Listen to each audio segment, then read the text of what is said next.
Hello, hello, everyone. Thank you so much for coming. We really appreciate you taking your time out of the day to come and spend it with us. Today's webinar is Health and Immigration Policy Implications for Community-Based Workforces. Hello, my name is Aurora Grant Wingate. I work at the National Association of Community Health Workers, or NACHWA.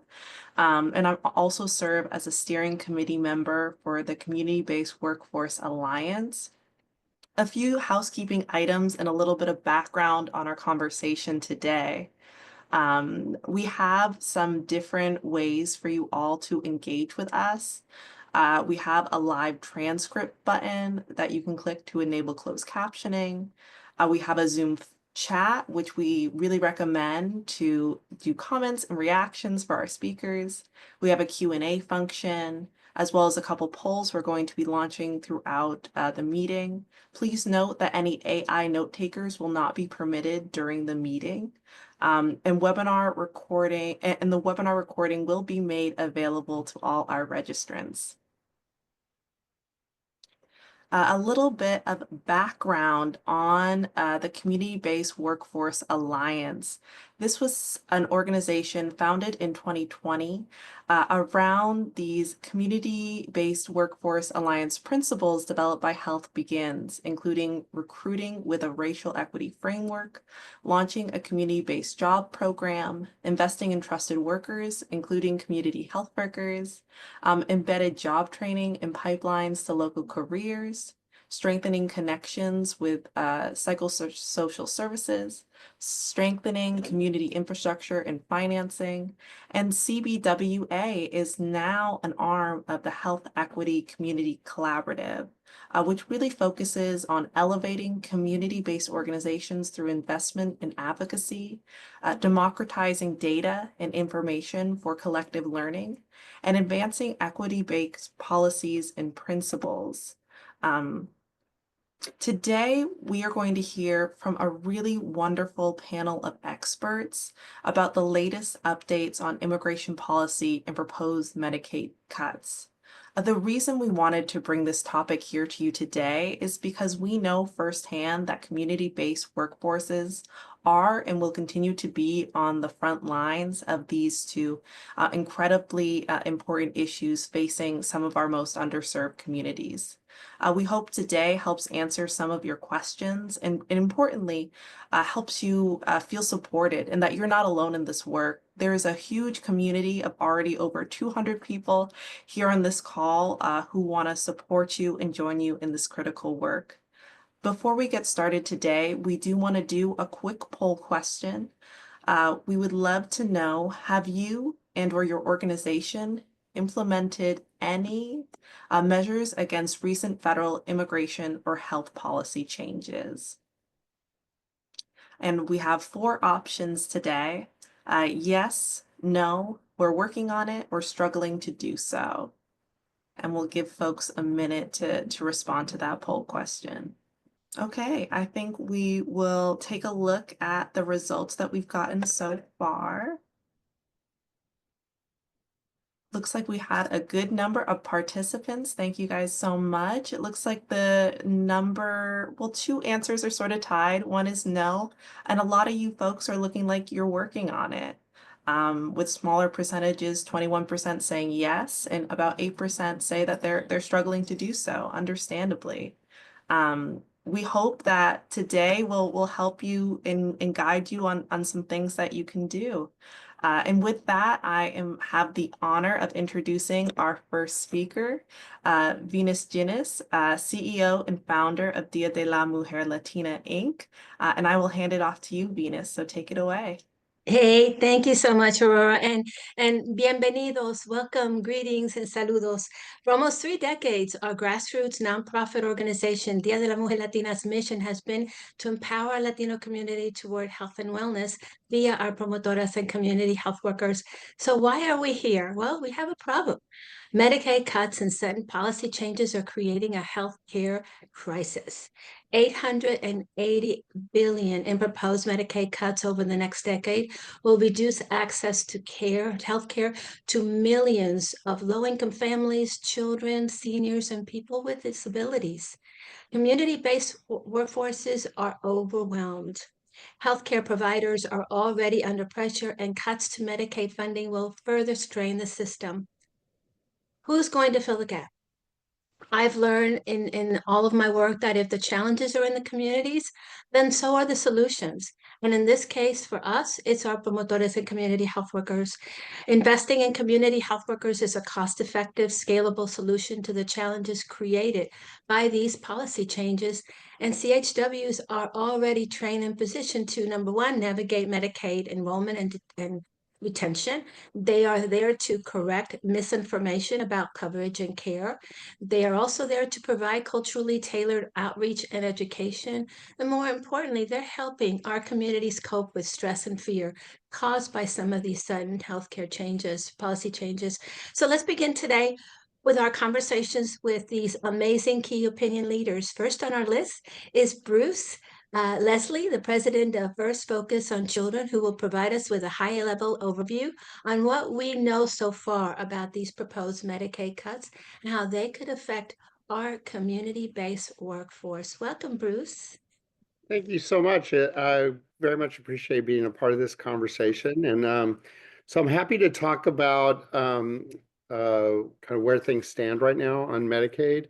What we know is that there's been proposals, various proposals of up to $2 trillion in Medicaid cuts over a 10-year period, which is staggering, right? And what happened is those were then a number was given in the budget resolution that passed the House of Representatives of about $880 billion in cuts to the and the way they do this is they provide a cut level to a committee, and then the committee has to find the cuts.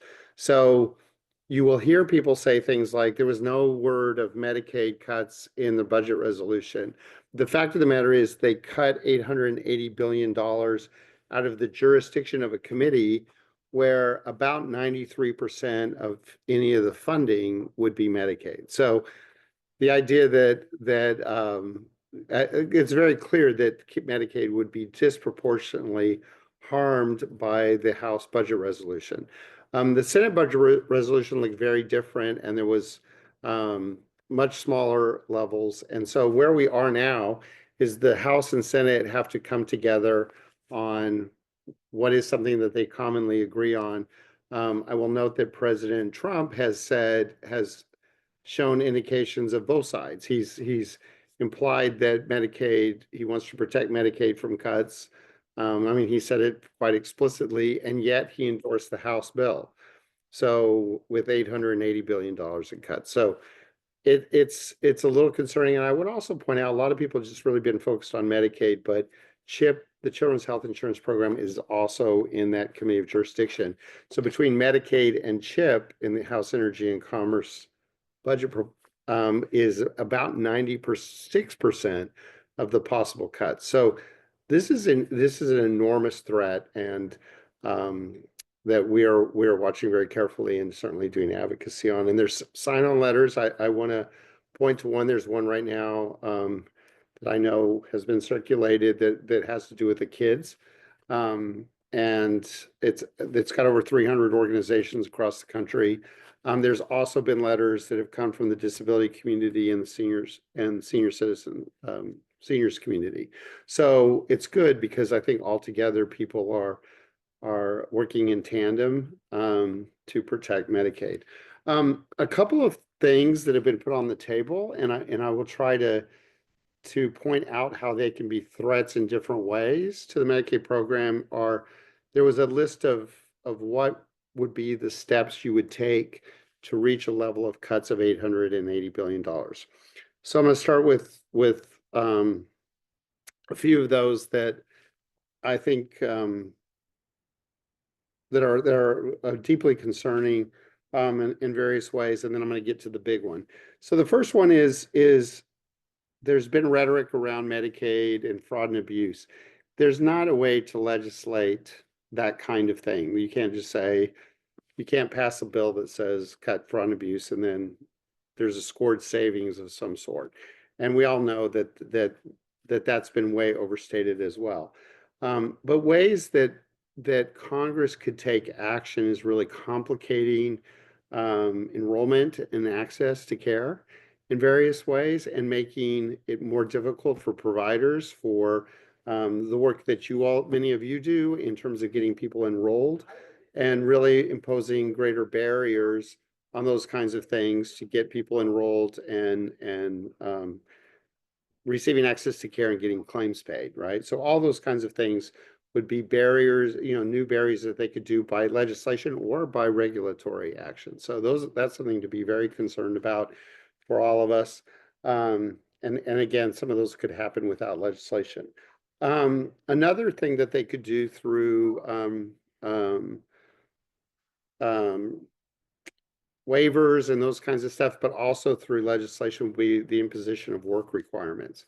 And that is yet another thing that would impose a lot of bureaucratic red tape. We know the experience in Georgia is that they did a Medicaid expansion, but then imposed work requirements, and very few people got enrolled. The way the red tape and complications for families to get that materials in place. So to maintain their enrollment. So those are two major things. Things that I think would have the one thing that would have, I think, a little bit less of an impact on this community is going after things like provider taxes. So states finance their share of the Medicaid program through the imposition of provider taxes. Now, I will say that if the state then has an inability to provide its matching share of funding, then all other sorts of cuts could take place. And it is really difficult to know what a state would emphasize in making cuts to achieve, to offset the level of revenue that they can't put into the program. And it's compounding. So, right, let's say a state is then $20 million short in its share. And even if it's like a 50-50 state, that means they lose $20 million of federal money. So now they're $40 million short.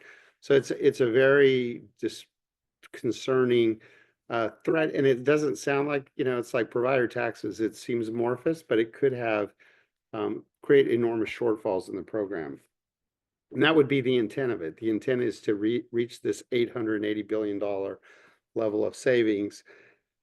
Another way to do that is just to reduce the federal matching rate. And there's been proposals on that and various proposals that if people had questions, I'm happy to answer.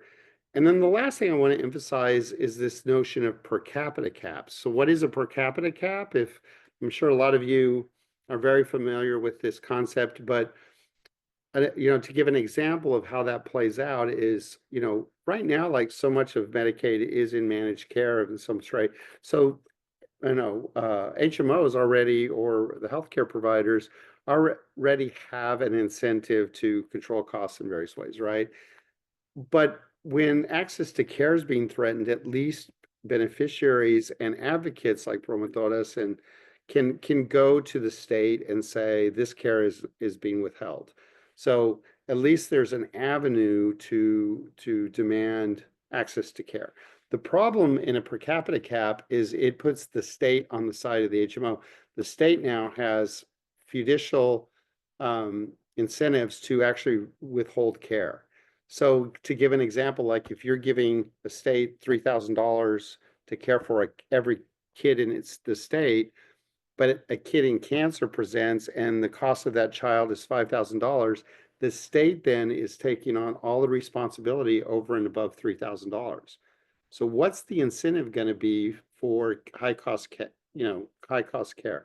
So for infants and pregnancy related services, for foster care, for kids with mental health issues, for any kind of child or kids with special health care needs, any of those kinds of situations, I think there is an enormous threat that this concept really poses, and disproportionately does, because now the state the compounded, the plan already has that incentive to withhold, and now so does the state, and so that's a significant concern. I would also note just a couple of other things that I think are important to think about is that if you impose arbitrary caps, then states right now have a lot of ability to respond to, for example, we just went through COVID, right? So increased healthcare issues, or let's say tomorrow we found the cure for cancer or something, a state could then respond because with federal matching rate funding coming in. The problem with these arbitrary caps is then that's gone. There is no matching from the federal government. So if the state wanted to provide, additional services or additional payments or access to care, the federal government is absolved. Like they're no longer a partner. They're only a partner up to that arbitrary cap. For states that have historically been very frugal and have had limited programs, who then want to do I see that they're having an access problem and those kinds of things and want to improve access to care, they can't, because they will be locked in at those low levels, right? So the caps will be imposed on each state individually. So a state that you could say has been cheap or frugal, however you want to characterize it, let's say they only are getting $2,500 per kid, they're locked in at that rate forever. And states that are higher are not, but they also then are hit by the cap, but in a different way. So that's an important point to make. And I would just say, that one of the real fears I think I have as a child advocate is we've seen this play out, and the politics of this stuff is not good, right? So in the 2017, we had a debate around cutting Medicaid by about $800 billion. And I would point out that when the conversation happened and they were thinking about imposing this arbitrary per capita cap, for example, on the program, it was proportionally hitting all populations, and that was bad enough. But that as it moved, more politically powerful groups got a different inflation rate built into their caps. So, for example, senior citizens got a higher inflation rate than kids. And then an evaluation of what would have been the impact of that 2027 proposal in the Senate is that seniors would have been cut about 2%, people with disabilities about 15%, and children about 31%. So we really fear that in an era of cutting that we're talking about here, that that kids could be disproportionately harmed, as played out in the debate in 2017. Last, I just want to say is that I think that the 2017 debate, the good upside of it is that people really got educated about Medicaid. And I think that there was a Kaiser Family Foundation poll just a few weeks ago that found that 83% of Americans either support increased funding for Medicaid or staying the same, and only 17% of people supported cuts. So the good thing is the public is on our side on this, about protecting Medicaid and the services it provides. And so with that, I think that's kind of where we stand at this moment in time. And if people have any other questions, I'm happy to answer as we move forward with this conversation. Thank you. Thank you so much, Bruce, for this wonderful information, because we really are desperately needing to get that information, because an informed community is an empowered community, especially when it comes to children. So I really appreciate this information. Thank you. And next, we're going to hear from Ben Devanzo. Ben is a senior strategist, health and economic policy with the National Immigration Law Center. He will present on how these recent policy changes are impacting health in our communities. So welcome, Ben. Hi, everybody. Hopefully you can see my slideshow. And it's so great to talk after Bruce, who's been a very, very long time leader on protecting Medicaid and kids. So thanks, Bruce, for sharing everything. So my name is Ben Devanzo, and I am a senior strategist at the National Immigration Law Center. If you don't know us at NILC, as we're often called, we're a national advocacy organization focused on addressing the needs of low-income immigrants. We do policy and litigation. I'm on our policy and advocacy team. And I particularly do our federal health and economic policy work. I'll move to talking about what I'm going to talk about, which is just a very brief 101 on what immigrants are eligible for today, particularly focusing on healthcare programs. And then, what has the White House done that has restricted or otherwise limited immigrants' eligibility or access to healthcare or willingness to access healthcare programs? And then, building on what Bruce was talking about, what Congress might do that actually could make things even worse. So I'm really going to focus on these federal policy issues. I know there are many folks out there. You all do really amazing work. I mean, my goodness, the community health and public health care workforces are on the front lines and battling for lives right now against misinformation and real discredited people in the federal government right now, and particularly for immigrants, it being very challenging. On our website, nilc.org, we have a lot of Know Your Rights materials, including in multiple languages about specifically healthcare, Know Your Rights, or Know Your Rights for healthcare providers, schools, what to do if you encounter ICE, privacy in federal programs, and many other things. And so I'm not going to be able to cover those topics today, but really recommend that folks use those resources that we have, and other organizations have really great resources as well to help you do your jobs and answer the many, many questions you might be getting from your patients and your clients. All right, so what healthcare programs can immigrants access?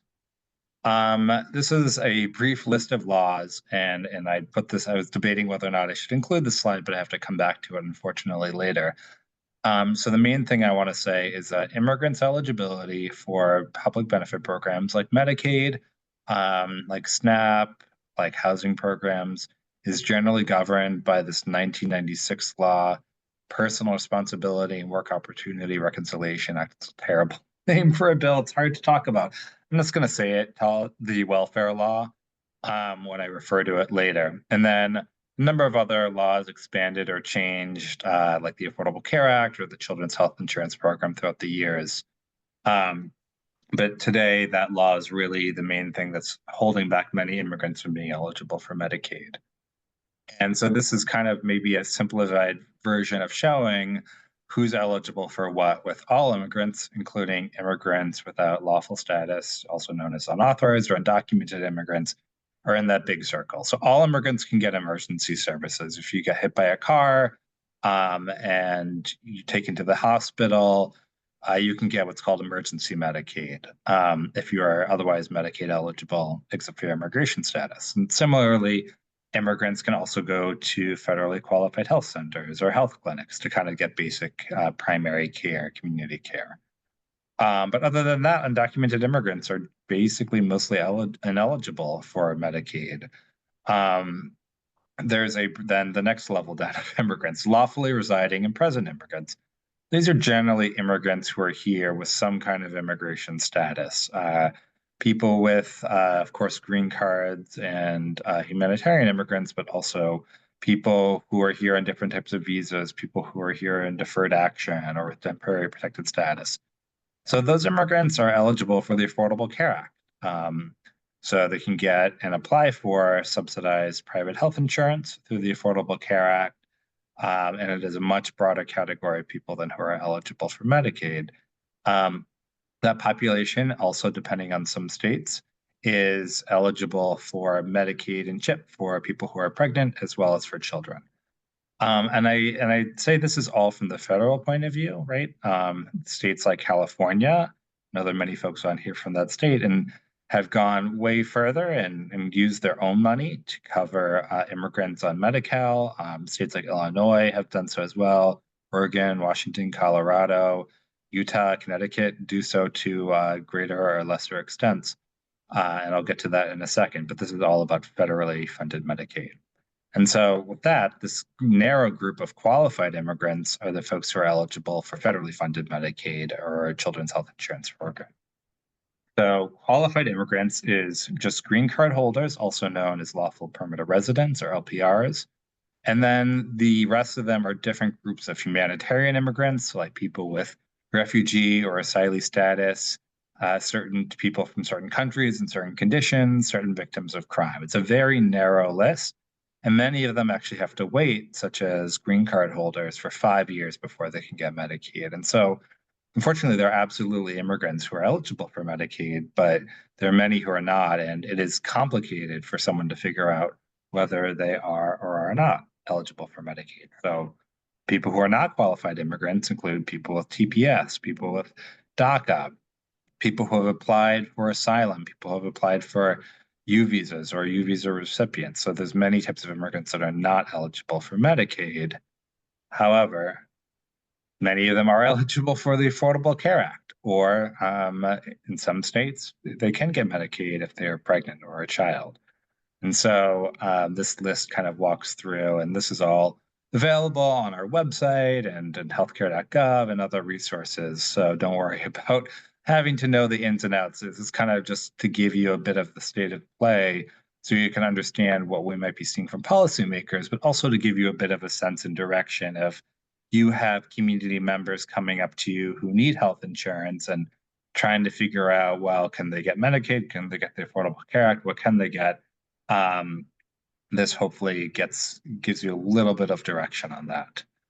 And this map is the states that do spend their own money in some way to cover different groups of immigrants. And it's complicated. States have gone in different directions, like California and Oregon, which use a Medicaid route, while Washington and Colorado use a private health insurance marketplaces route. And Illinois kind of does its own thing around Medicaid, while New York doesn't cover undocumented immigrants, but covers lawfully present immigrants. And so, unfortunately, an immigrant's eligibility for public benefit programs really depends on not just their immigration status and whether they're a child or pregnant or how long they've been in the US, but what state they live in. It's a patchwork. We do our best to try and inform people. And really, we have this map on our website as well as maps around Medicaid coverage for lawfully present children and pregnant people. And we really hope that this can provide some guide, but ultimately someone's going to have to apply. Also really I bet there's some navigators on this call. Navigators are essential workers as well as certified application counselors. And those are the sort of folks who are trained to be able to determine whether or not someone is eligible based on their immigration status. All right, so what has happened in terms of the White House for immigrants' access to healthcare? So there have been a lot of executive actions. The administration has really taken what they call a flood the zone approach to immigration. Really, they are trying to overwhelm and to some degree have people's ability to follow the different legal mechanisms they have done, the many executive orders, many of which are not tethered in any way to the law or constitution. But for an administration that ran claiming they didn't like undocumented immigrants, they sure have made many more of them by revoking hundreds of thousands of people's immigration statuses, ending people's parole, ending people's temporary protected status, or soon will. And this means that many immigrants are now undocumented and are maybe losing their work authorization or through their employer-sponsored health insurance. So unfortunately, the need for immigrants' healthcare is actually only going up because fewer and fewer immigrants have work authorization thanks to the actions this administration has taken. And they are really working to make people afraid. Just today, there was a report of a ICE raid attempting to I'll say kidnap a school nurse in Washington, D.C. They were not successful, but the goal really is to go to these sensitive locations, which ICE was previously banned from enforcing immigration law at schools, at hospitals, at community health centers, and make people afraid to go to them. They are very well aware if ICE shows up to a hospital, the immigrant community is not going to want to go back there. And their goal is really because they don't have the capacity to deport every immigrant. They want immigrants to just be miserable and leave the country. And really encourage folks to think about how when you're talking with community members, what the goals of the administration might be, and how we can ensure that they do not make people's lives so miserable and deprive them of healthcare in order to make it so that the United States is no longer the safe and welcoming place it should be for people who want to live here. And of course, the administration talks about, well, we're only deporting criminals, we're only getting rid of people who have broken the law, and putting aside the moral values and then the due process violations they've done. Of course, there's no such thing as a family that is only impacted, only one person is impacted. If you deport a working parent, their children are going to suffer. If you force children to be in detention camps or bring them to countries they've never lived, that is going to create more and more suffering, and it impacts, of course, many immigrants and U.S. citizens who have lawful status and have lived here their whole lives. So this, in particular, I'm going to address this Executive Order 14218, ending taxpayer subsidization of open borders, which directed federal agencies to identify what programs are being used by undocumented immigrants and align them with the 1996 welfare law. This is why I had to include it at the beginning, because it's now come up around this executive order. And it requires that agencies ensure that they are not providing payments to promote illegal immigration. What that means, no one knows. And it's very much actually intended to chill and create and stall and make people unsure about what they are allowed to do with their federally funded dollars. And they're also directing programs to make it harder for everyone to apply for immigration, for public benefits, rather. There's all this news coverage about how it's going to be harder to get help with Social Security. And that is because Elon Musk is spreading lies about undocumented immigrants fraudulently getting Social Security without any evidence. And their response to that is to just make it harder for everyone to get things like Social Security, Medicaid, and Medicare. And unfortunately, I'm afraid it's going to get worse. And really encourage people not to buy into this narrative that these destruction of the federal government is anything to do with immigrants, rather than just a false narrative used to achieve their political goals. So far under that executive order, we've already started to see federal agencies issue letters and guidance saying that they are going to comply, that they're recipients of federal funding. Some housing agencies have gotten some letters, have to evaluate and make sure they're abiding by the law. We don't have specifics, right? This is a very complicated law. How it's interpreted really varies by agency and by program. We're very much watching closely to see what's going to happen. At this point, immigrants and anyone is still eligible. So for those of you who are providing services, who are providing healthcare or working with those who do, nothing has changed, and there's no reason to change your behavior, your actions, until you see something official from federal agencies, rather than posturing and claims in the media. So, like I said, we've also seen actions to make it harder to get Social Security. There's a proposal that I'm working on today to end DACA recipients' eligibility for the Affordable Care Act, something that started last year under the Biden administration. I mentioned navigators, but their funding has been cut by 90%, even though navigators are really great resources for helping complex eligibility cases for Medicaid and the Affordable Care Act, like many immigrants have. We have a new resource up on our website around the declaration of English as the national language, or as I say it, the claim to designate English as the national language. They have no power to do so, but they can unwind and roll back federal language access services and resources and communications. We're very worried about that, and we see more to come. Many of you who worked under the last Trump administration knew the scourge of public charge and the fear that it rightly or potentially not always rightly instilled in immigrants. It's somewhat limited law, but many people are worried about using public benefits for fear of their family's future ability to get a green card. And so we and our partners will be tracking all of that. We're very much still at the starting point. So Turning to threats from Congress. Bruce mentioned, right, that these different committees have been received instructions or will be potentially.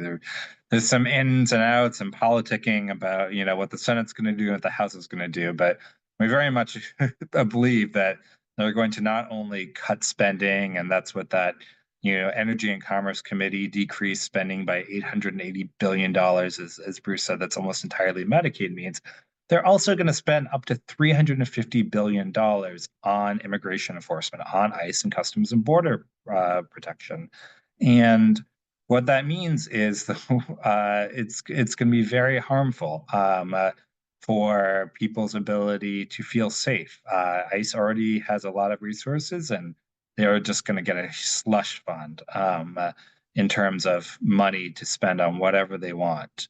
And so we are not only going to see attacks on immigrants' health, but immigrants are going to be more and more afraid to go to work, to take their children to school or to the doctor, to go get vaccinated themselves. And of course, that is going to hurt not only themselves, but entire communities.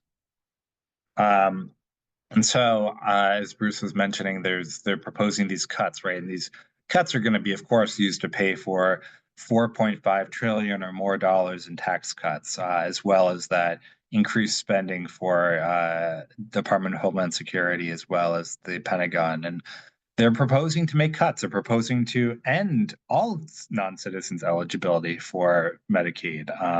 That's something that we've heard they're considering and has been proposed. And that I just went through how complicated it is and how few people are already eligible. Well, it could get worse, and we might see it get worse. We could see them propose to cut Medicaid funding for those states, for that map that I showed earlier, that provide some immigrants with their own state money with that Medicaid. We could see them try and force public charge through Congress. We could see it making it harder to enroll in Medicaid. It just complicated paperwork for everyone just because of these non-existent threats of someone who maybe wasn't born in the United States being able to go to the doctor. And of course, we focused on Medicaid, but we are certainly worried about SNAP, Federally Qualified Health Center, WIC, emergency programs. Are we going to see a world where immigrants are not allowed to go into a hurricane shelter because of their immigration status, because of the administration and Congress's just disdain for people who are not born in the United States? We are also worried that they can go further. Reconciliation, this process that the Republicans are using, is supposed to only allow fiscal and budget changes, but if Democrats agree in the Senate, and there's a number of Democrats who have already voted for anti-immigrant laws, one already passed that mandated that immigrants be jailed indefinitely if they are accused of something as little as shoplifting. So we are worried that, especially in the Senate, Democrats might agree to changing immigration laws, ending asylum.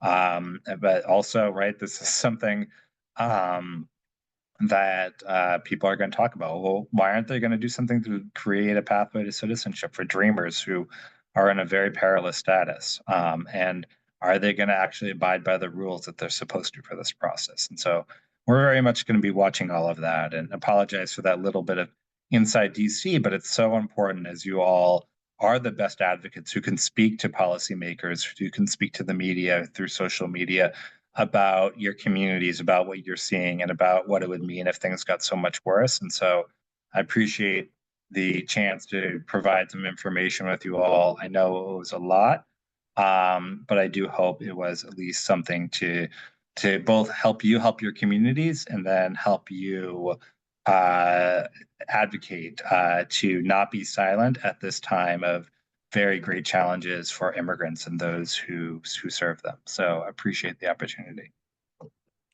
Thank you so much, Ben. I really appreciate the overview. And, some of the complaints that we've been getting, or the concerns that we've been getting at our organization and with our community health workers, is related to those that are U.S. citizens, like people from Puerto Rico, people who are legally here with their residency cards, or, just like you said, DACA. I mean, there's people who have their work authorizations.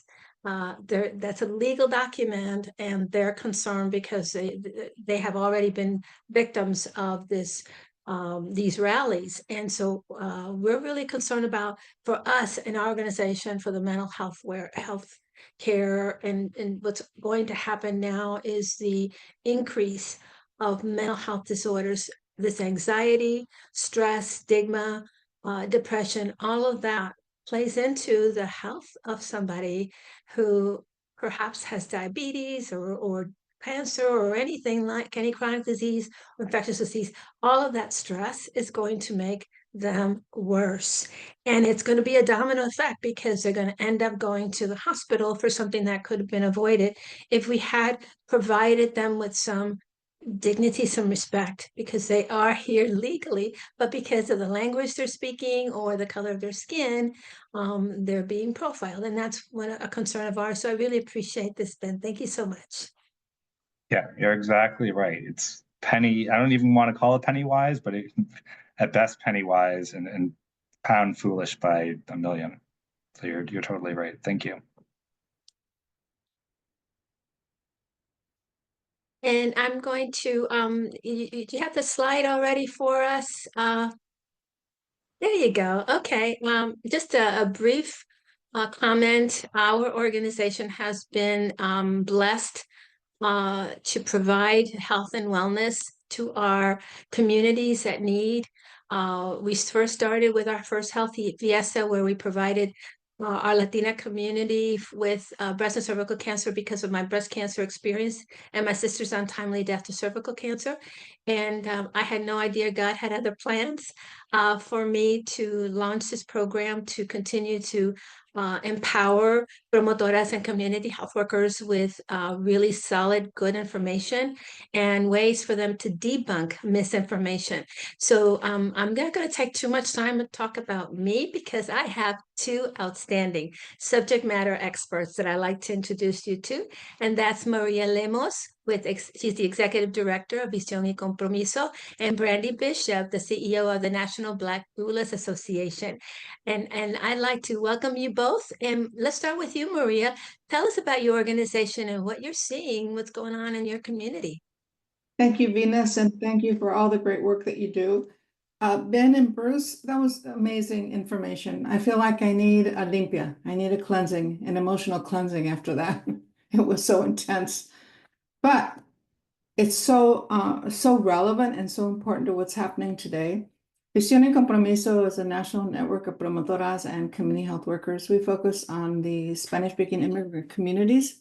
We're in about 25 states right now, providing support and training and advocacy for Latinos who are in those states. And I just want to mention that there are 60 million Latinos in the United States right now, and a small portion of that are recent immigrants. The majority of us are native born. So when the government targets who are immigrants, they're not just talking about Latino immigrants, they're talking about Haitians, about Cubans, about, well, maybe not Cubans, but about South Americans, Central Americans, about our European immigrants. However, they seem to focus on mostly the Latino immigrants and the Mexican immigrants in particular. So I think that what's important here is that Visión y Compromiso provides a support system.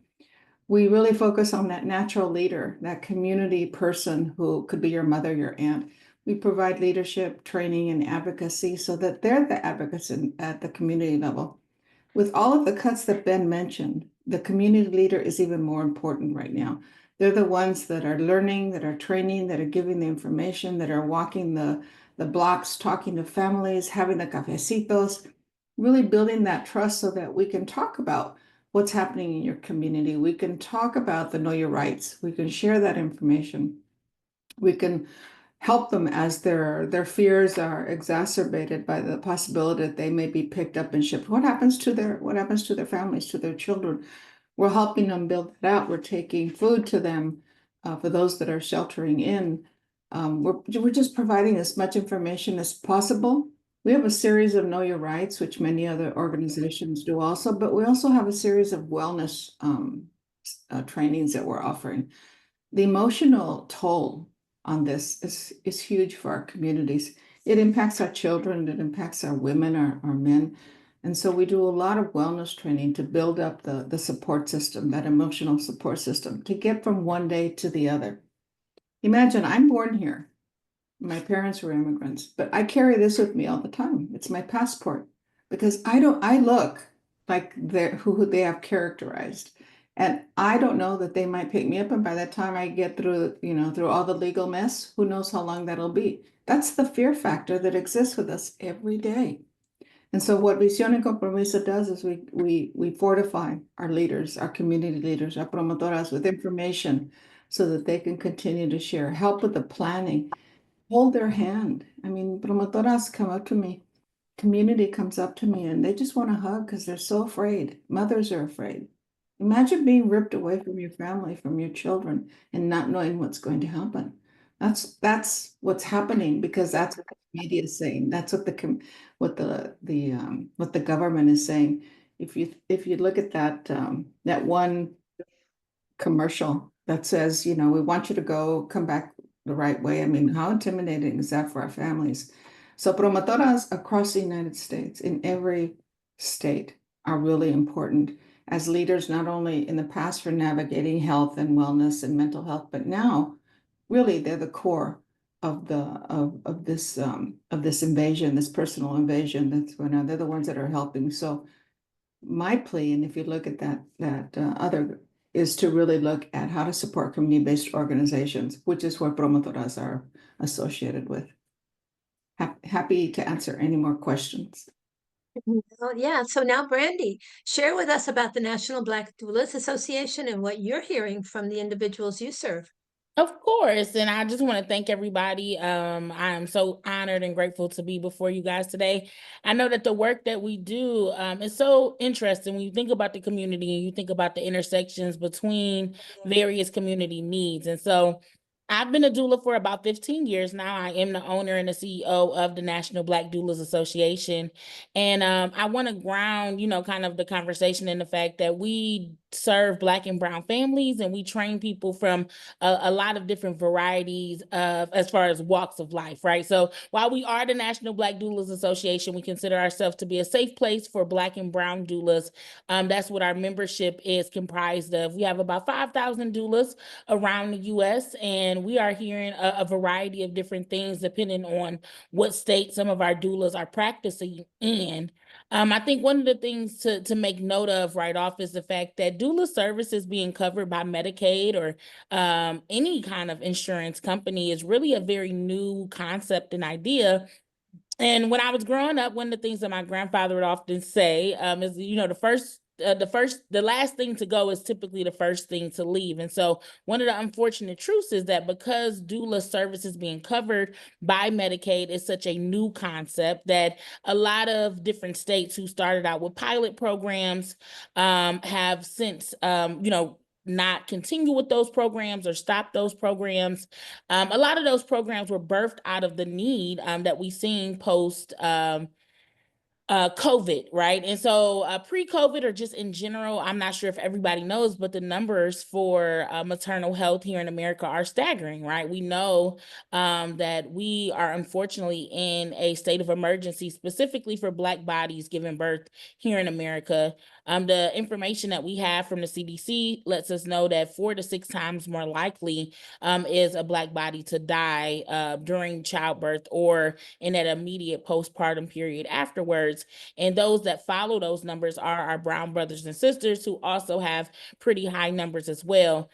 These numbers are reflective of unfortunate systems that are racist and biased towards Black and brown bodies. And so here at the NBDA, we train. We have about 15 trainers in different states here in America, and we train every single weekend of the year. We are poised and working towards creating or training at least 500 new birth workers this year to really help with what we're seeing as a lack within the community where there's not a ton of culturally competent care taking place. There's not a lot of people who understand the communities the way that some of the people who live in these communities do. And so here at the MBDA, we are working to make sure that we understand the Medicaid rollouts that some states do have, that we're informing doulas as well as families if they are covered in their state by any form of Medicaid reimbursement. And then, really helping doulas to understand what this looks like as far as practically walking it out. As I shared, I've been a doula for about 15 years now. And when I first started out, there was no talk of insurance company. There was no talk of anybody but there being a client to doula relationship. And so now, one of the things that we really are sensitive here at the MBDA is that we also, while we want to make sure that we're really doing a great job with our families, that we're allowing our doulas to have a high level of skill so that when they're working with families, that they're doing their very best to protect those families. We're also very concerned about the workers themselves. Many community workers are working check to check. And so when we think about some of the nuances that we're seeing with Medicaid, it's not just the families themselves. Oftentimes, unfortunately, it's also the community workers, because as these programs get cut, and as we see, the decrease in Medicaid funding, or the ability for us to get some things to be even billable under Medicaid, we see issues for the people who will be paid with that those monies, right? And so doulas and health and community workers, unfortunately, are the ones that are feeling the brunt of that force. And so we're trying to also work with grant agencies and other donators in order to make sure that doulas are being well compensated for the work that they are doing. Some families, of course, can't afford doula care, but that doesn't mean they don't need or deserve a doula. And it also doesn't mean that the doulas themselves do not deserve to be fairly paid so that they can take care of their families as well. And so depending on what pocket of the US we're talking about, some, like I said, some programs are being fully cut. Some programs are still there, but a lot of people don't know how to access those programs. And so, yeah, we are working to make sure that we're informing, educating not only the community at large, but also trying to hold the hands of our doulas to make sure that they understand the billing and code inside so they don't get taken advantage of as well. Thank you, Maria and Brandie. Maria, how is this affecting your work and that of the promotoras in addressing these issues and concerns that the community is experiencing? Well, the promotoras have garnered support. They really look to their organizations, and they're mostly affiliated with nonprofits. The community health worker world is funded in part by Medicaid. With all these cuts, it's reducing the number of community health workers that are associated with clinics, hospitals, or plans. But the promotor model has been in communities for a very long time, with nonprofits primarily. And a promotora is that individual that goes out and helps their community, whether they're paid or not.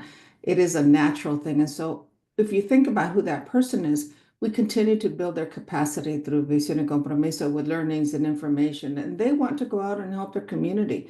They want as much information as possible. We're partnering with the legal community on what kinds of things do we need in the next step. We're looking at data privacy, the access to their records through even through their phones. And we're looking at organizations and providing support to multiple nonprofits across the United States. What do they need? How can we provide service to them? We're fortunate enough to be a large enough organization that we can bring resources to them, that we can highlight some of the discrepancies in other states. We have a very strong advocacy and policy action. We just came from Washington, D.C. advocating or supporting no cuts to Medicaid. In California, we do the same thing. We're supporting Venus. We're going to support you in your legislative day and other states. I think it's important for CBOs right now to come together for mutual support so that others know that CBOs are there and ready to move forward. We're under-resourced for sure. See, the community-based organizations are the last ones to get any funds. But we're there working day to day, and we're here to help all the CBOs that want to move forward. Thank you, Maria. Brandie, please share with us about the National Black Doulas Association. What are they doing in response? How are they addressing some of these issues, especially those that are coming from your constituents, the pregnant women? Yeah, so this is a great a topic in general, just because it does cover, I mean, so many different families are affected when we think about Medicaid cuts in general. But because again, I always pull on my own personal experience as a doula, just because as you're working with families, you really get to understand what the needs of your community are. I think oftentimes you can kind of assume what people need, but then when you actually start to work with families, you understand what those needs truly are. And so for us, a big part of this is education and advocacy, right? And so I think you know, we think about the needs within the community, but I do think that it's a great point that some of those needs are just underfunded. And so one of the things that we know we can do with the resources that we do have is educate our community. And so we have started to do workshops and forums where on a monthly basis we're letting families know about what coverages are out there when it comes to insurance, as far as Medicaid and some of the other insurance. We here at the National Black Doulas Association, we're also like very like fiercely running after and trying to get conversations with other insurance companies or community-based funders, so that Medicaid is not the only option for some of these families or the doulas who need reimbursement in order to, of course, you know, do their day-to-day as well. And so diversifying the pot that we pull from is probably one of the biggest things that we're doing, as well as educating both, like I said, the doulas themselves as well as the families, because some families have no clue what they can do, right? And I think that that's just true across the board, especially when you're having a little one. Sometimes you don't know what you don't know. So in the past, I've had, but even before Medicaid or any insurance body was really talking about covering doula services, I would do super bills. And sometimes, you know, insurance would pay and sometimes they wouldn't, but some families don't even know that that's even an option. And so a big part of what we're doing is just educating families, making sure that people understand what it is that they have the opportunity to have, or what could be covered, right? And then also trying to funnel funds into the community as we get them for families who do need that additional care. We get families who email us on a daily basis with, you know, stories that, you know, would unfortunately bring a tear to your eye, right? When we talk about, you know, some of the families who aren't able to get the care that they need. And if you think specifically about what it looks like to be a pregnant person during these times, you have to consider a lot of the fear and sometimes, unfortunately, the depression that comes along with not having a large amount of control, right? When you're pregnant, you want to plan, you want to nest, you want to know that you can bring your little one into a space that's happy and that's safe. And the unfortunate truth is a lot of the families that we're working with now have a large fear of what that could really look like for them. And so, yeah, the education piece is really, really, you know, the biggest barrier is making sure that the families who do have access to any kind of reimbursable care, that we make sure that they're knowledgeable. And then for us as an organization, it's really important that while we know that some of these things are wrong in and of themselves, right? While we might not agree with the way that some things are being handled, that we still go the extra mile to make sure that we are. So for example, here in the United States, there's about 14 to I believe 18 states who have made a decision about Medicaid coverage, whether it be that they're deciding to cover doula care under Medicaid or whether they're deciding not to. And so out of those states who have made a decision, they all have lists of pre-approved doula educating bodies. And so if you're not on that list and your doulas have trained with you, they can now not operate in that state and receive Medicaid reimbursable funds. And so here at the NBDA, one of the things that we've been doing is other organizations who have not been able to get on those lists, because it's really, really hard. You have to put forth effort and money. And some of the smaller Black and Brown organizations, they don't have the capacity to do so. And so we started a cross-training program that allows allow other doulas who come from different Black and brown organizations to come cross-train with our organization. So then they are able to access those Medicaid reimbursable funds in that state. And so that's just one example, but anything that we can do to support the community, we're really trying to be creative and innovative, because these are the times where you get to see, you know, what it looks like to really pull deep inside your bag and pull out whatever tricks that you have. And so, yeah, when it comes to the families, making sure the doulas understand how to, figure out what is going on in their state when it has to do with Medicaid. We have a very extensive spreadsheet where we cover all 50 states and kind of what's going on, and we keep our doulas in the loop for that. And then the same, going after organizations, specifically some of the organizations that are larger who are payers into their employees' benefits packages. So instead of going straight for insurance companies and saying, hey, you need to cover this, if you are an employer and you pay into a benefits package, you should understand the importance of maternal health care and your staff having, the maternal health care that they need. It makes the staff stronger. It makes people, when they come back, feel more valued. And so going after things that are a little bit more innovative or different is kind of what our approach has been so far. And we're, always looking for new ideas. Thank you so much, Brandie. And Maria, both of you, I commend you and thank you so much for what you're doing in your communities. But I want to ask you, you both being subject matter experts, what suggestions do you have for other agencies or the county or the state or local organization or even faith-based ministries? What do you suggest that they can do at this time? Well, Maria? certainly for me, and I really agree, and we do a lot of what Brandie's talking about, really supporting other organizations and other promotoras who are coming together.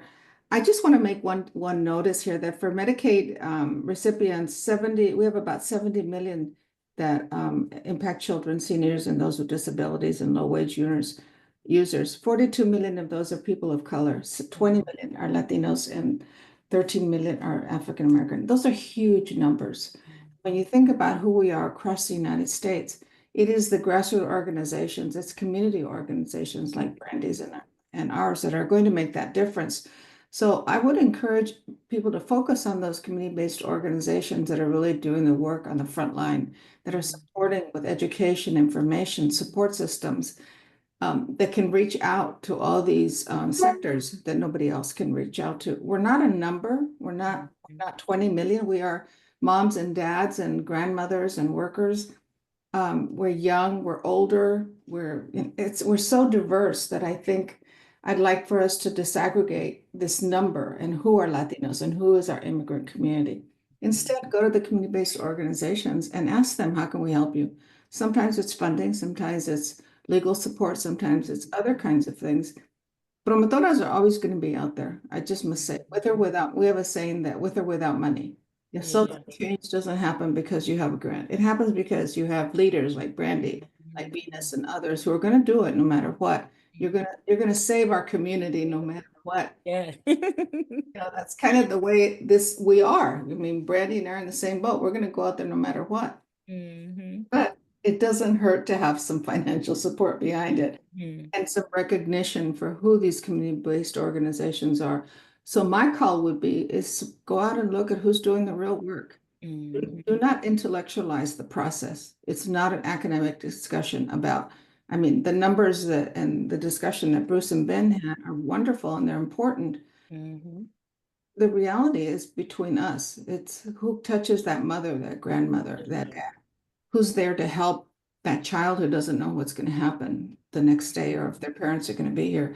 That's the reality of it. And then those of us who have the advocacy and policy arm, we can do our work. We can go to DC, we can talk about Medicaid, we can do all that intellectual advocacy, all yada yada. But the real work has to be in the community. It has to be done one-to-one. And that's what I would encourage Venus people to look at is what the needs are people who are suffering the most right now. Absolutely. And Brandie, what do you say?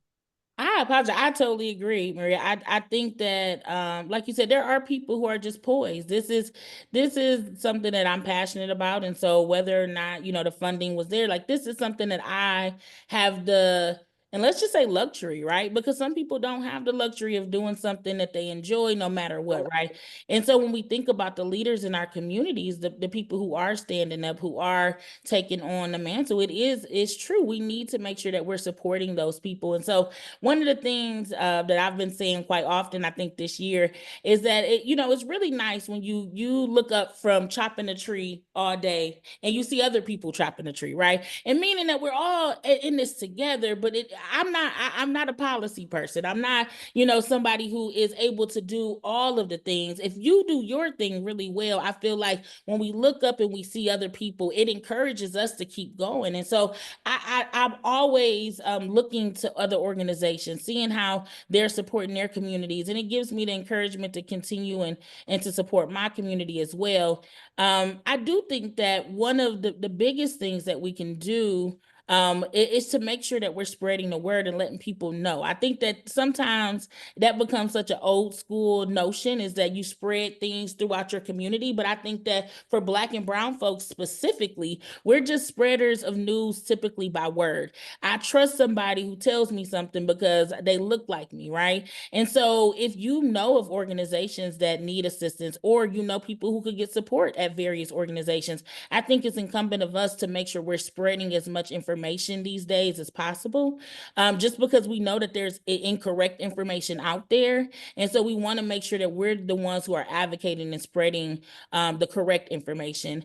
And I would just say in general, also, one of the things I've kind of been preaching to my doulas is that, just stay poised for the fight. This is definitely a different kind of year, and it'll be a different kind of administration that we've known, but we definitely are probably not gonna be willing to get used to, right? So being that 4 years is 4 years, meaning that we're still going to train doulas, because after this 4 years, there'll still be moms who need us, right? So in the communities where we are, I'm just trying to encourage our doulas, don't get weary in well doing. Just continue to fight.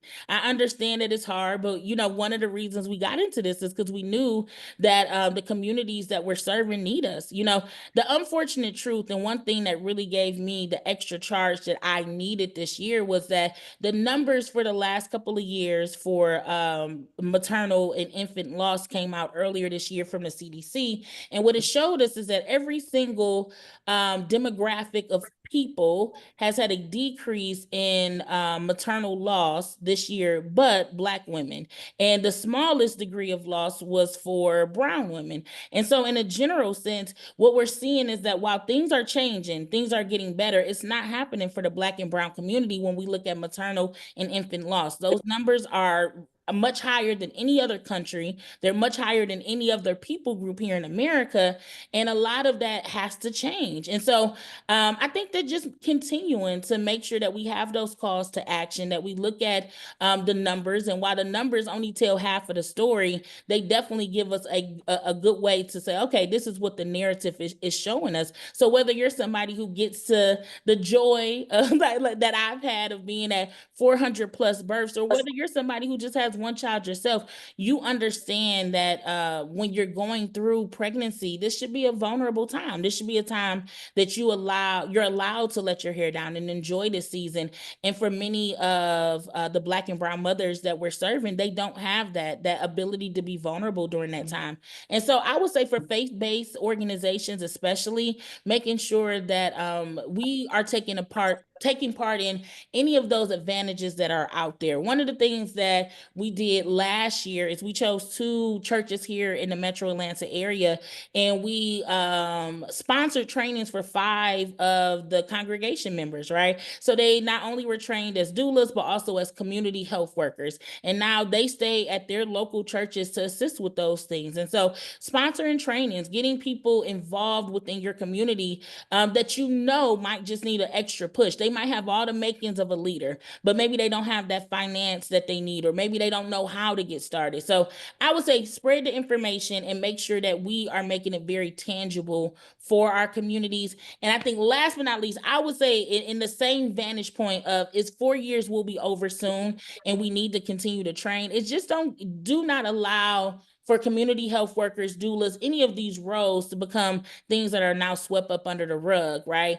For doulas, you know, people are, well, we might not have funding, so maybe there's not going to be any doula. There will always be doulas because there will always be moms who need support. There will always be community workers and community leaders because there will always be a community that needs us. And so whether it's this 4 years or the next 4 years, let's just continue to make sure we're pushing. And typically what I'm trying to do these days is push it to the younger community as well, right? Many people don't know what a doula is at the age of 18. And I wish that I would have, because I would have had a better outlook on what my opportunities were. And so a lot of Black and brown families also just knowing at a young age that this is a viable career option. And I believe the same for all community workers, right? Many times you think about community workers and you think about people who might have taken up this mantle maybe later on in life. And I think that many of us, we think about the things that we're passionate about. And we knew at a young age that people people at large and serving and supporting people was probably something we wanted to do, but it might not have been fostered in us at a young age. And so we're also looking to get into some high school technical programs because we want doula work and community health worker work to be something that continues long after each of us are here, right? Thank So- you so much. Yeah, thank you so much, Brandie. This has been great, great suggestions. And I thank you both for your time and your dedication to the work that you're doing in your community. So God bless you. Thank you. Thank you. Next, we're going to learn about a great resource for community-based workforces by Cindy Selmi. She's the Executive Director of Health Outreach Partners, and she's going to talk to you a little bit about the silent crisis. Cindy, welcome. Thank you. I'm happy to be here. I do have some slides I would like to share, and I'm really excited to share our resource, The Silent Crisis, How to Do Outreach in an Anti-Immigrant Climate. And this resource was created out of a collaboration. If we can have the next slide. You can, yes, keep going. Just quickly about my organization, Health Outreach Partners has been working with immigrant and agricultural worker communities since 1970. We used to do direct outreach on farms on the East Coast, and over the course of our 50-year history, we have transitioned to providing training and technical assistance to all sorts of organizations across the safety net, including federally qualified health centers, primary care associations, and other organizations. We can go to the next slide. As I was saying, this resource came about from the dedication of a collaboration going back to 2012. Our organization, Health Outreach Partners, and my predecessor, Kristen Stoimanoff, joined with Lorena Sprager, Mary Jo Ibarra, and Roger Rosenthal, and other community groups and community collaborators to create this resource. Several staff from health centers and other community-based organizations expressed a great need for a resource, to address how to do outreach in an anti-immigrant environment and how to address the unique needs of immigrants and their families during these challenging times. And in response to that and the 2010 National Needs Assessment on Farm Worker Health Outreach, this resource was born. And then again, come 2016, 2017, during the first Trump administration, it was acknowledged that it needed to be updated given the increase around the United States of anti-immigrant environment and more discrimination against immigrants, as well as detentions and family separations. So with our collaborators, there were 4 convenings of community health workers and other community organizations to work on the updates. And again, after the election in November, we came together, the 5 of us, and worked on updating it and are happy to have it available to everyone. We can go to the next slide. On the next slide. So, what is the silent crisis? I think we heard a lot about that today from our previous speakers. It is when immigrants live in fear and mistrust from their own communities, from whether it's their state government or the federal government. They typically live quiet lives in the shadows and try to stay out of view.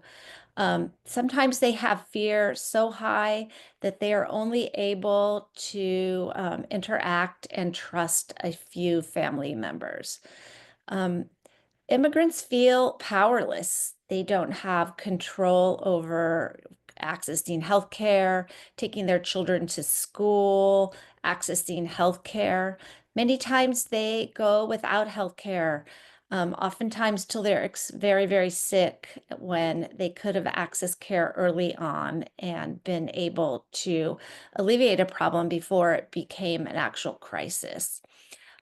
There's an impact on the mental health of immigrants and their families. They live in isolation. They don't have access to interacting with their community, going to school or going to the library. Their children's school performance declines. And a lot of times, children are having to keep their passports or their green cards in their backpacks just in case they have a parent who gets detained while they are at school, leading to lots of fear. We can have the next slide.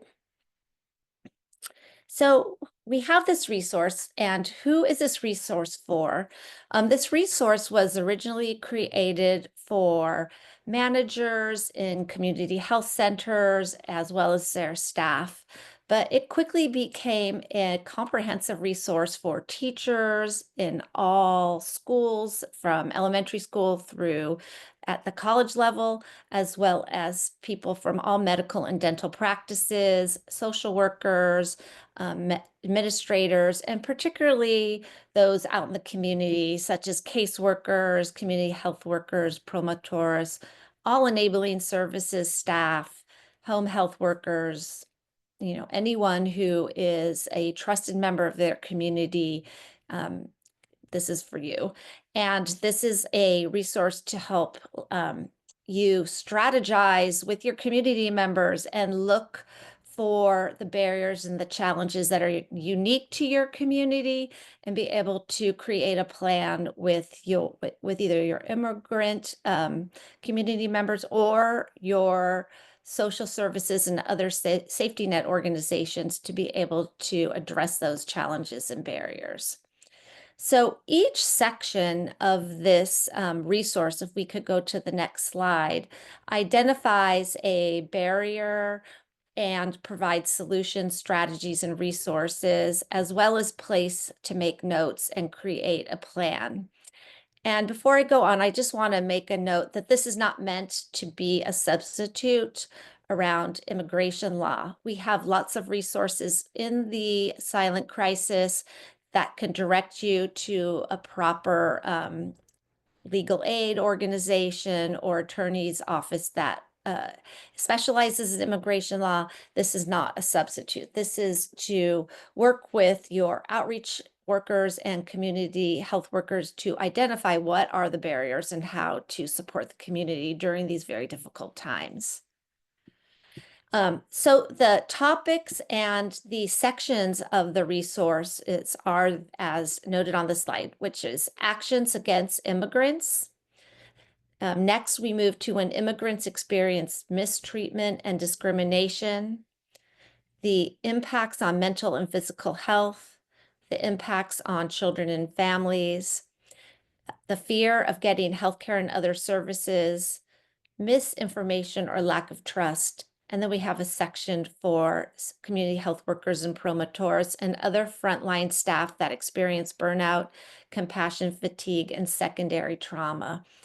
And as noted, each section will discuss the barriers and challenges as well as viable solutions, resources that are listed by category, so you can see if one category is resources for immigrants, and then there's another category, resource for community health workers, as well as a place to strategize, plan, and keep notes on what's working for your community and not.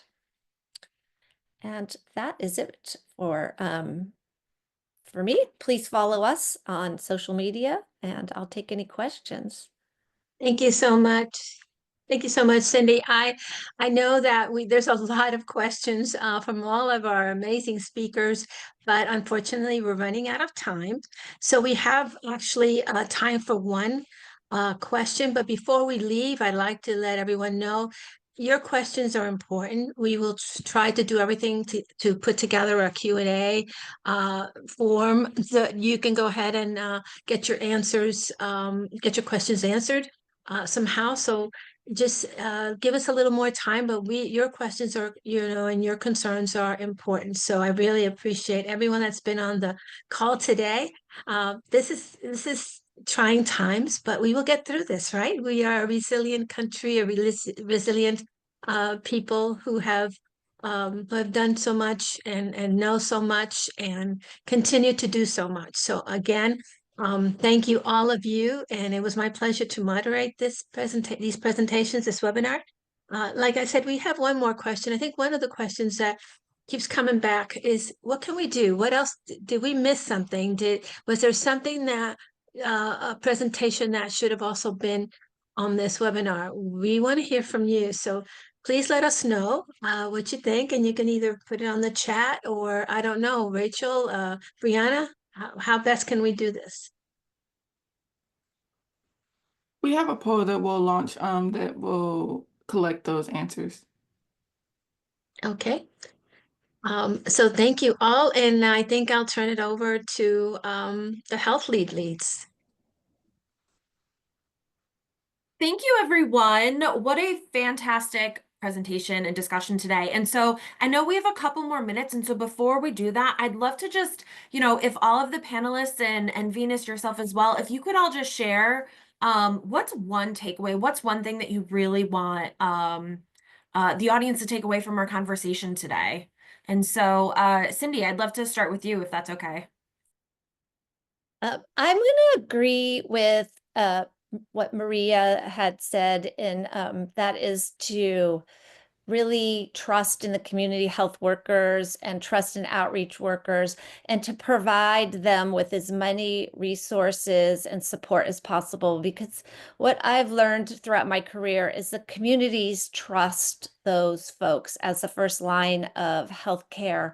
And that is why it was really important for me that we update the silent crisis so that those folks had a guide or a resource to turn to so that they could support their communities during this very awful and challenging time in history.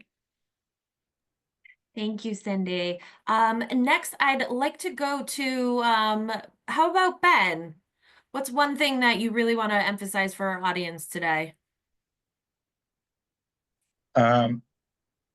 These are very trying times, and I think it especially with presentations like mine that are a bit of a downer, it can feel hopeless, and when we see what's coming out of the federal government, even more so. But I know ultimately politics and advocacy are personal, and I've seen firsthand how one person's story, one person's experience, one person's willingness to stand up and, in a strategic but emotionally wise way, share with their policymakers what it means when someone can't get care from a doula, if an immigrant is too scared to take their child to their school, or cannot access Medicaid. And I find very much so that individuals, that people talking with each other, working as community, and refusing to let the narratives and the blustering win are the way that we will move forward together and maybe not stop everything, but stop many of the things that the powers that be are trying to achieve right now. So I do believe, and I have hope that particularly those on the call who have the powerful roles of being both community members and community leaders in health and public health, are so important and the way we will win.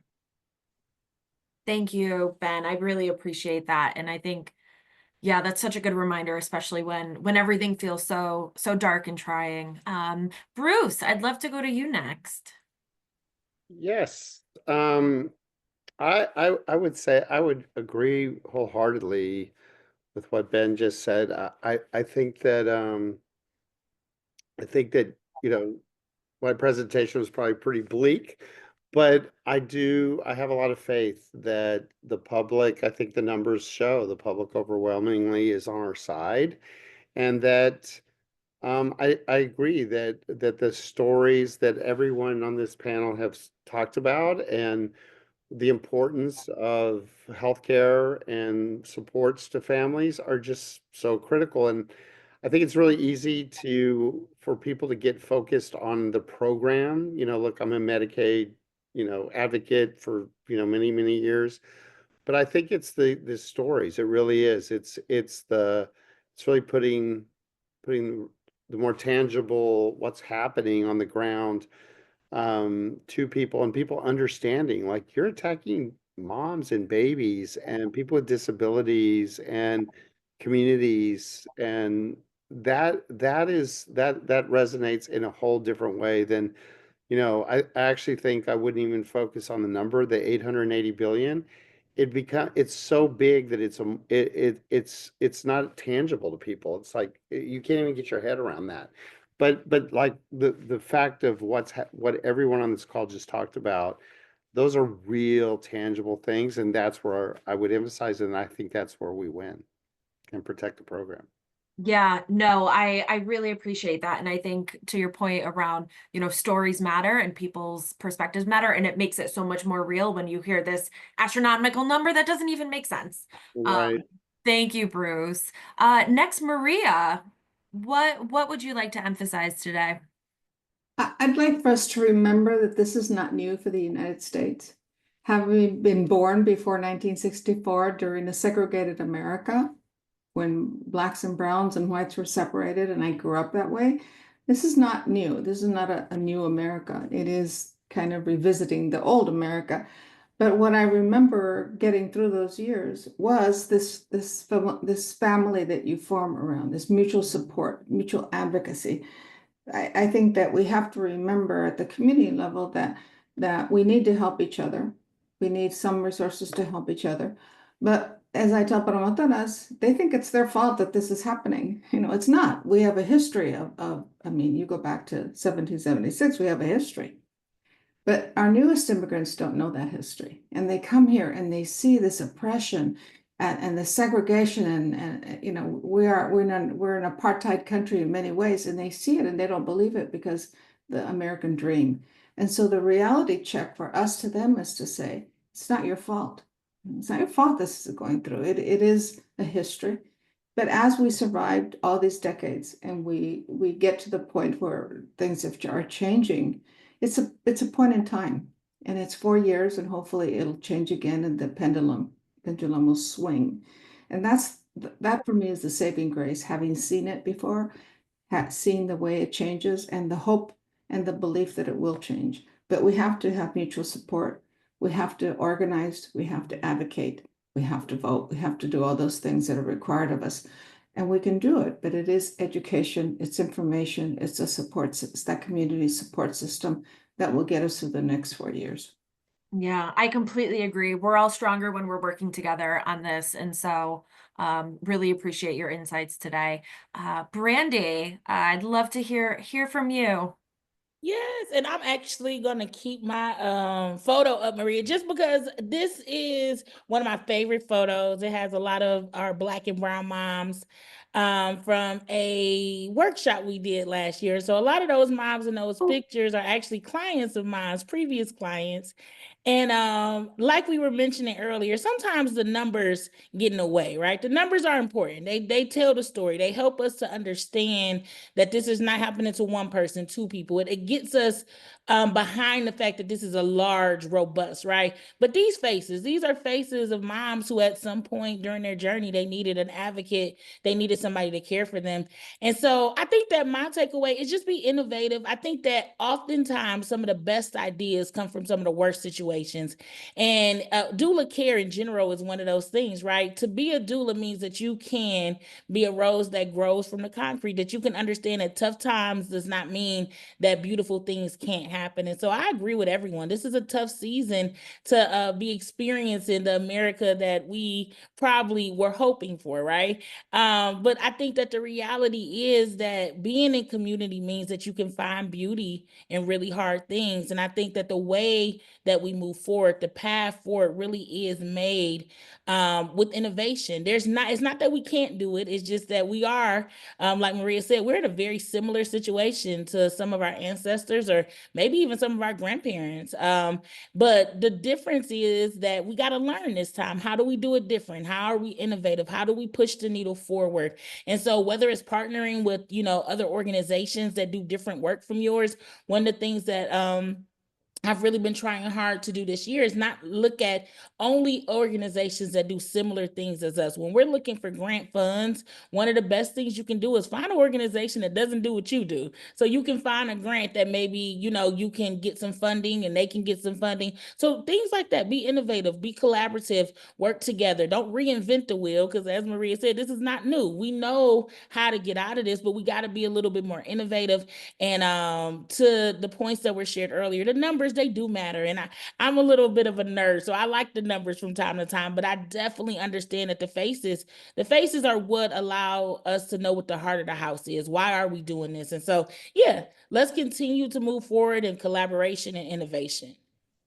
I love that. Yes, all for collaboration and innovation. Thank you, Brandie. Venus, I want to end with you.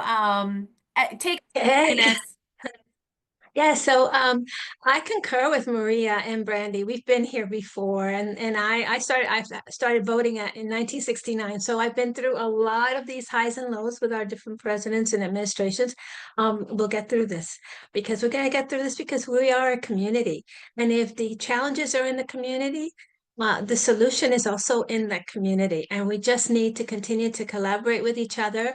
I think our presenters all said the same thing. Basically, we need each other. We need to continue to inform each and every one of these organizations and these community leaders of what to do and how to do it and share some of those best practices.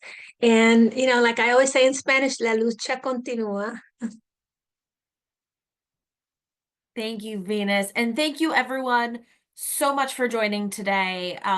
This was such a wonderful conversation and so many great resources were shared. We will be sharing out so many resources from our speakers, from the ones you shared in the chat in our post-webinar email alongside the recording. So stay tuned, keep a lookout for that. That should be hitting your inboxes sometime next week. And so if you have a moment, we really appreciate you to share your feedback from today's presentation. We really appreciate that. And like Venus had mentioned, we're going to keep working on creating content to answer all those questions. We know we had a lot come in, and we know this conversation is certainly not over. And so stay tuned for more information on that. And, with the Health Equity Community Collaborative, we are always looking for your insights and direction to really drive our community forward. So please don't hesitate, reach out to us, and just thank you again for showing up today and being part of our conversation, and hope you all have a wonderful rest of your day.